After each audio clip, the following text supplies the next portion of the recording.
But love the energy of the team, and just like excited to get back with the teammates. Coach was saying that he thinks you're certainly capable of 15, 20 carries a game, or would you like to see 30 carries a game? Wherever they put me, that's where I'm going to go. Whenever they give me the ball, that's where I'm going to try to do the most of it. So Coach calls the plays, and I'm out there and try to do the best I can for my teammates. Have you bulked up? Have you added any weight since last year? Yep. About 205 right now. So.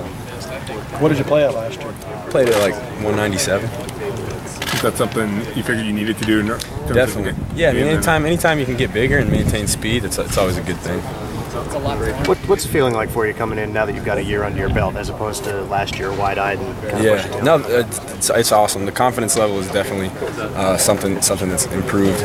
That and just kind of feeling comfortable with the playbook and feeling comfortable around the locker room with everybody. It was an awesome off season, and I think everybody's just itching at the bite to get back on the field. Anything specific you've been working on during the offseason to improve on? Just trying to be the most complete back I can be. So everything, as far as pass protection goes, I've been really trying to hone in on that. Also, doing everything that Coach Shaw always emphasizes, being the best running back you can be. And so, that includes footwork, ball handling, route running, catching, everything really. Take pride being that the kind of back who can do all those things. Definitely, yeah. I think every running back should. I think Coach Taylor does an awesome job at coaching us to be the most complete back we could possibly be. So you're going to be split wide a few times in the course of the season? We'll see, yeah. Like I said before, Coach will call the plays, but definitely that's definitely an option. All these weapons coming back, what's the upside for this offense? I think the upside is just we got a team that plays with so much energy, and I think we've really come together, built that momentum off the last three games of last season, and really this off season have carried it on. And so camp started today, and it was, I think that energy level was the same.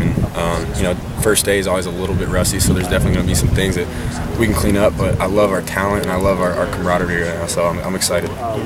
Your team won the last 3 games last year, including winning a bowl game pretty handily. But what's the biggest takeaway that you have from last season? Was it a disappointment in balance, or was it pretty good in balance? I mean, what was your feeling about it? I was definitely disappointed. Anyone who sees the team that we had and who practiced with the players that we had and went 8-5 knows that there was so much more. But I think the last 3 games speak for that team, that we didn't falter when the chips were against us. We came together as a team the last 3 games and we played how we could. And it was a bummer that we left some games out there.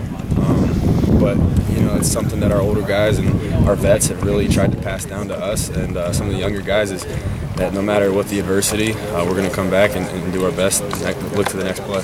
Why the number change?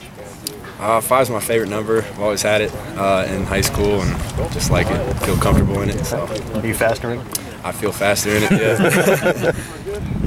Can you talk about expectations both for yourself but also outside the program? Last year it was a running back by committee. This year it's, McCaffrey seems to be the guy. Talk about just working with expectations. We have so many great running backs. I think Ramon and Barry are 2 other guys who push me, and I think I push them every single day. And so we work together as a running back unit, not just one individual, not just me, not just Ramon, not just Barry. We work together as a unit to become the most complete backfield that we could possibly become, and that's something that we pride ourselves on. Ronnie Harris was telling me that you were an unbelievable competitor in anything. Is that correct? I don't know. Yeah, definitely. Table tennis. Definitely, yeah. And I think talking to Ronnie, he's one of the most competitive guys I've ever met in my life. And so, when me and him go at it, whether it's poker or anything, playing Uno. Uno, really? We'll go after it a little bit. So, but yeah, I've always been a competitor and love to compete. Heated game of Uno. Yeah. Did you watch Gerhardt when he was at Stanford? Oh yeah. You emulate him a little bit. Oh, thank you. That's a huge compliment. Huge compliment. Do you think you do, or do you he's a lot bigger than I am. But if you had 30 pounds, so you yeah, that's true. That's true. The high knees. Speaking of him, it almost seemed that he drew out contact, like he really welcomed it. But you obviously had your share of runs too last year, where I thought that you showed some power, and it looks like you've gained some weight. Do you feel happy with where you are physically, strength-wise, the run in between the tackles? Definitely, yeah. I definitely feel comfortable this year. A lot more comfortable than I came in last year, running between the tackles. And where I'm at physically, I think Coach Turley does an excellent job of getting us, all of us, where we want to be coming into the season. And so, yeah, that's definitely something that I've honed in on the off season. I feel comfortable. Thanks, Christian. Thanks, Chris.